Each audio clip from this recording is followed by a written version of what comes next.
Om Swastiastu pemirsa Bali TV, kembali saya Dewi Neri menjumpai Anda dalam Bisnis Bali News. Kali ini saya bersama dengan Pak Kadek Sudiarta, owner dari ATK Pratnya Mart yang sudah memiliki beberapa cabang di Bali, dan bagaimana Pak Kadek ini mengembangkan dan juga bertahan di tengah pandemi COVID-19. Mari kita langsung sapa Pak Kadek Sudiarta. Om Swastiastu. Om Swastiastu, Bu Dewi. Silakan Pak dibuka. Ya. Baik, selamat pagi Bapak Ibu sekalian. Perkenalkan, saya Kadek Sudiarta, saya owner dari Pratnya Mart. Iya, apa kabar Pak? Baik Bu, saya buka sehat, ya. Ya. Selalu sehat, selalu baik. Sehat selalu. Karena di situasi pandemi ini kesehatan nomor satu Pak. Benar Bu, Benar, kesehatan ya? nomor satu. Iya. Owner dari ATK Pratnya Mart. Sejak kapan sih Pak punya toko ATK gitu ya? Baik, saya mulai usaha alat tulis sejak tahun 2007 Bu.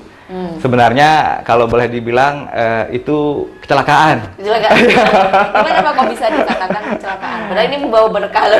Berkah, benar Bu Dewi. Iya.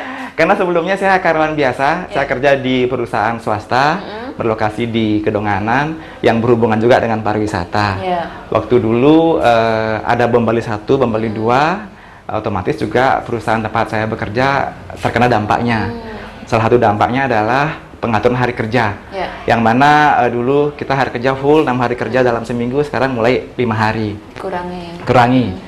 Nah, otomatis apa nih cara untuk mengisi kekosongan waktu. Waktu itu mulai cari-cari info untuk usaha sampingan, sebenarnya usaha tambahan.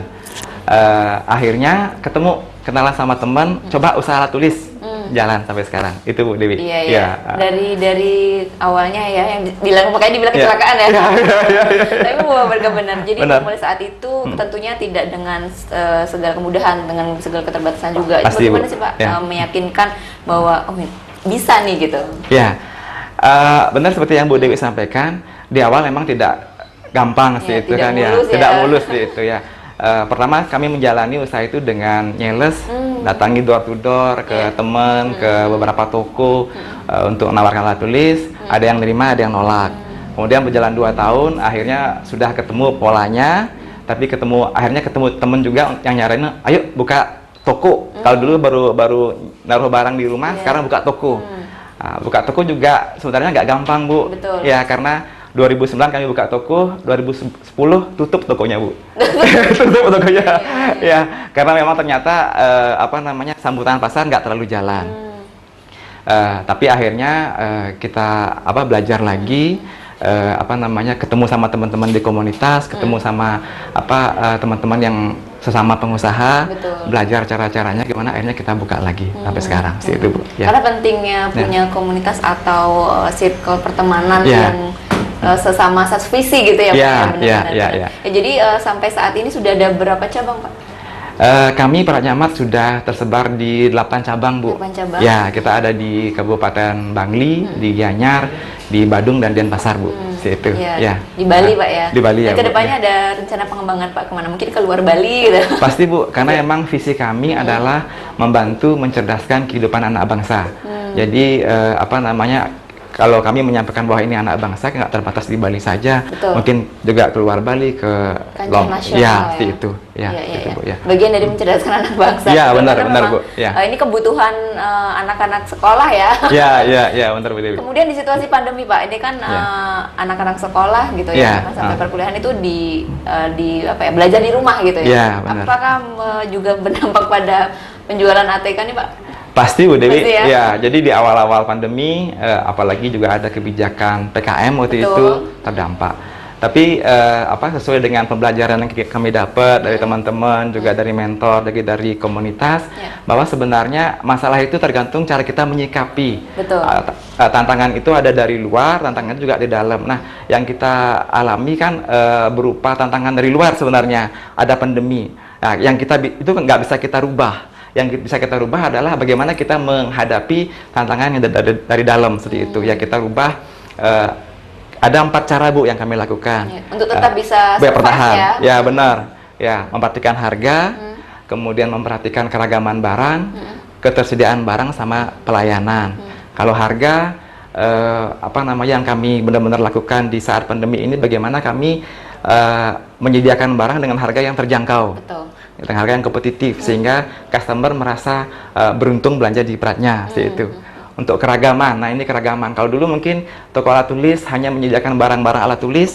Nah, sekarang kita menyediakan di luar itu. Contoh misalnya diperlukan alat-alat kesehatan, kita menyediakan masker, hand sanitizer, dan lain-lain seperti itu. Dan juga barang-barang lain yang kok berhubungan dengan alat tulis, seperti misalnya kotak minum, kotak makan, botol minum, dan seperti itu. Yang paling penting di antara itu adalah ketersediaan barang, Bu. Ya, kita sudah memberikan harga yang baik, keragaman barang yang cukup, tapi kalau barangnya nggak tersedia, tentu juga kurang. Ya, oleh karena itu kami memastikan bahwa untuk alat-alat tulis yang dicari di kami, barang kami lengkap.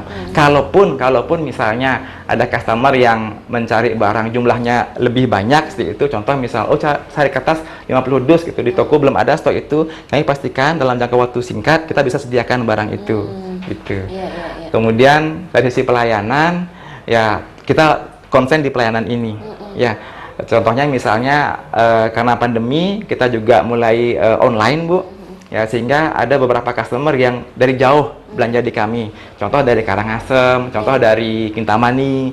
Ya, mereka minta, saya bisa dikirim, bisa, dan itu free ongkir semua. Jadi dengan cara seperti itu, 4 langkah itu, syukur sampai sekarang kita malah bulan kemarin kita mencapai target, Bu. Mencapai target. Jadi sebenarnya di situasi pandemi ini banyak hal yang bisa dilakukan ya. Tentunya kita juga setuju nggak sih Pak kalau kita dituntut lebih inovatif. Benar, di Bu. situasi pandemi ini. Benar. Sebelumnya sudah rame, tidak perlu inovasi lagi. Sudah ada pemasukan yang pasti gitu. Benar. Pandemi dengan menurunnya pembeli gitu ya. Kita terus berinovasi gitu ya. Iya, benar. Kemudian Pak, mungkin di awal pandemi itu kan masih situasi gawat itu ya. Bagaimana dengan penjualan ATK juga, Pak? Oke. Di bulan April tahun lalu, tahun 2020, penjualan terdampak. Karena seperti yang tadi saya sampaikan, ada kebijakan PKM di mana toko hanya boleh buka sampai jam 8 kalau nggak salah waktu itu. Nah, tentu itu berpengaruh karena emang penjualan tertinggi kami itu terjadinya antara jam 7 sampai jam 9 malam hari, dibatasi. Tapi yang kami lakukan pada saat itu adalah kita mengumpulkan teman-teman semua karyawan, kita ajak bicara, Bu. Jadi begini, kita mau bertahan sampai akhir tahun ini, bahkan sampai selebihnya. Apa yang kita bisa lakukan agar kita bisa bertahan? Nah, teman-teman banyak ngasih usul, bagaimana kalau online, Pak? Seperti yang tadi akhirnya jadi, bisa kita memasarkan sampai keluar. Bagaimana, teman-teman banyak ininya, Bu, banyak ide-idenya, banyak solusinya, sehingga kami hanya terdampak di bulan April tersebut. Di bulan Mei kita mulai naik lagi sampai sekarang. Artinya penjualan online itu baru dilakukan setelah adanya pandemi ini, Pak? Jujur seperti itu, Bu. Karena memang saat ini platform-platform online ya, Pak ya, sangat membantu ya dalam pemasaran. Bagaimana Pak? Kita mau tidak mau harus mengikuti ini gitu. Benar, Bu. Tapi kebantu ya, Pak? Kebantu, sangat kebantu. Sebenarnya kalau penjualan online sebelum pandemi kita sudah lakukan, cuma pada saat itu nggak terlalu serius, ya sambil jalan aja. Dan sekarang pengaruh penjualan online cukup tinggi, mungkin hampir 10%. Itu berbarengan dengan offline-nya, seperti itu, Bu. Ya, offline, online jalan, seperti itu. Artinya terbantu ya dari terbantu ya. Pak, melihat kompetitor ya, Pak? Kan banyak sekali ya, Pak, yang berjualan ATK ini. Gimana sih, Pak, agar Pratnya Mart itu tetap bisa eksis? Ya, Bu, kompetisi ada, justru hal itu bagus menurut kami. Karena dengan adanya kompetisi kita terus belajar. Kita terus, gini apa yang kita lakukan agar kita bisa, seperti Ibu sampaikan, agar bisa bertahan, agar bisa berkembang. Tentu di samping inovasi-inovasi yang diadakan, seperti yang tadi disampaikan, ada 4 langkah tersebut, juga kita ada inovasi-inovasi yang lain. Contoh yang paling ini adalah bagaimana kita bekerja sama dengan tim, agar kita benar-benar bisa melakukan pekerjaan dengan baik, juga online yang tadi, Bu, seperti itu. Dan kita juga mencoba pasar-pasar baru. Contoh misalnya adalah dengan pendekatan dengan instansi pemerintah, seperti itu. Gitu, Bu. Ya. Jadi yang sebelumnya belum dilakukan ya, Pak ya, untuk pendekatan itu. Jadi dengan artinya belum memiliki izin ya, Pak ya, untuk pendekatan pemerintah. Jadi bagaimana sistem kerjasama pemerintah itu, Pak? Mudah atau ada harapan mungkin sama pemerintah sekalian?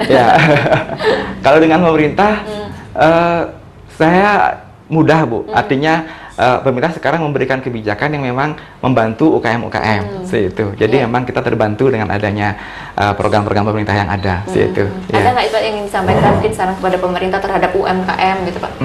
Kalau saran terhadap pemerintah, apa yang dilakukan pemerintah selama ini sudah cukup bagus, Bu. Cukup bagus. Karena kemarin pada saat di awal-awal saat heboh-hebohnya pandemi ada kebijakan PKM yang bagi saya itu saya bisa terima karena memang apa namanya itu untuk melindungi demi kesehatan. Nah, sekarang sudah ada juga vaksin sudah ada sekarang sehingga sudah mulai ya untuk ini. Dan juga saya juga mendengar bulan Juli ini anak-anak sekolah sudah mulai masuk. Itu saya sangat mendukung karena memang itu juga mendukung usaha di bidang alat tulis itu. Betul. Iya. Harapannya ya, maksudnya kita bisa melewati pandemi ini ya Pak. Iya, benar. Tapi untuk di awal pandemi itu kan tadi ada penurunan, kemudian di situasi sulit ini, sempat merumahkan karyawan tidak? Kalau merumahkan karyawan, jujur tidak. Tidak. Cuma mengatur hari kerja. Jadwal. Ya, mengatur jadwal seperti itu ya. Dan syukurnya sekarang di tahun baru ini kita sudah kembali ke normal. Seperti itu, teman-teman di toko sudah mulai jam hari kerjanya sudah mulai normal kembali. Dan juga sudah ada pergerakan ya Pak ya. Ada pergerakan. Seiring berjalannya waktu. Ya. Pak, mungkin di situasi sulit ini banyak pembisnis gitu ya, pelaku bisnis yang down, tidak siap dengan adanya pandemi ini Pak. Mungkin Pak Kadek ada yang disampaikan, apa sih yang bisa dilakukan di situasi seperti ini gitu kan? Terlihat Pak Kadek justru saat ini targetnya sudah tercapai bahkan gitu kan. Yang pertama pasti lebih dekat sama beliau, pandai bersyukur Bu. Iya, pandai bersyukur. Karena apapun yang kita alami sebenarnya pasti ada hikmahnya, yang kedua adalah bagaimana kita selalu belajar, selalu berinovasi, dan itu bisa kita dapatkan dari komunitas-komunitas yang ada, dari teman-teman juga. Nah, kadang kita mungkin tahu caranya, tapi kalau semangat itu nggak ada, kita bisa dapat dari teman-teman yang ada, teman-teman pengusaha atau teman-teman di komunitas. Nah, rajin-rajin ke komunitas Bu, seperti itu. Ya, yang selanjutnya adalah selalu jaga pikiran, jaga motivasi, jaga kesehatan, itu. Kalau saya sih yang saya lakukan selama ini adalah bagaimana kita selalu mensyukuri rahmat beliau Bu, itu. Ya. Bersyukur ya Pak ya. Bersyukur Bu. Ya, bersyukur dan tentunya terus berinovasi ya Pak benar, ya. Benar, inovasi. Ya, Pak, ya? Karena seperti yang tadi saya sampaikan, saya bersyukur ada pandemi Bu. Betul. Ya, kenapa? Karena kalau nggak ada pandemi, saya nggak punya customer di Kintamani. Saya nggak punya customer di Karangasem. Ada hikmahnya. Ya, sehingga kita bisa, jujur menurut saya malah kita harapan ke depan malah lebih terbuka karena kita belajar dari sini. Itu. Ya. Banyak hal yang bisa kita ambil dari pandemi ini Pak. Mungkin yang sebelumnya kita tidak peduli dengan kesehatan, tapi dengan pandemi kita bisa lebih aware sama kesehatan. Benar. Setuju Pak ya? Setuju banget. Pak Kadek mungkin sebagai closing statement Pak, ada yang disampaikan Pak kepada pemirsa Bali TV di situasi seperti ini, apa yang bisa kita lakukan gitu? Baik, untuk teman-teman selama pengusaha, bagi saya situasi pandemi ini memberikan kita hal positif. Nah, sekarang bagaimana kita mencari langkah-langkah baru untuk bisa bertahan dan mengembangkan usaha yang ada. Tetaplah bersyukur, tetaplah berinovasi, dan kita bisa belajar dari media-media yang ada, termasuk dari komunitas-komunitas yang ada. Gitu aja sih Bu. Baik, Pak Kadek, terima kasih banyak informasinya. Terima kasih Bu Dewi. Bisa selalu sehat ya, bisa melewati pandemi ini. Dan sehat-sehat ya Pak. Amin. Ya, sesuai. Ya. Baik pemirsa, demikian tadi wawancara kami bersama dengan Pak Kadek Sudiarta, owner dari ATK Pratnya Mart. Demikian bisnis Bali kali ini. Terima kasih atas perhatian Anda. Saya Dewi Yuneri. Sampai jumpa. Om Santi. Santi. Terima kasih.